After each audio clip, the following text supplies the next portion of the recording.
បើក្បាលវីដេអូមកឃើញថាមានរូបមច្ឆាយកតែម្ដងសម្រាប់មួយគ្រឿងនេះដែរគឺមានឈ្មោះថាមច្ឆាមហាផលដែល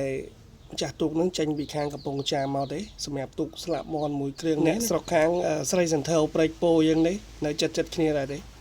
សម្រាប់មួយគ្រឿងនេះដែរមិនជាវែងអីពេកទេប៉ុន្តែគេថាឡើងគំនូមកគឺសមរូបរាងតែម្ដងបើនិយាយវាថាកនូវិញគឺរាងភ្លឺជាងទូកមុនផ្សេងទៀតដោយសារតែបែរជាលីពណ៌ត្រូវហើយសម្រាប់ពុកម៉ែបងប្អូនដែលដឹងពីព័ត៌មានទូកនេះច្បាស់អាចជួយខមមិនប្រាប់ទៅមើលតាក់ទងមួយប្រវត្តិទូកហ្នឹងយ៉ាងម៉េចចឹងណា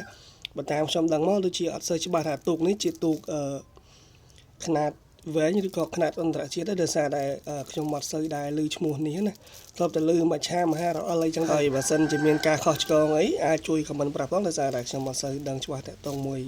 ទូកនេះណាប៉ុន្តែដោយសារតែខាងម្ចាស់ទូកគាត់យកមកឲ្យ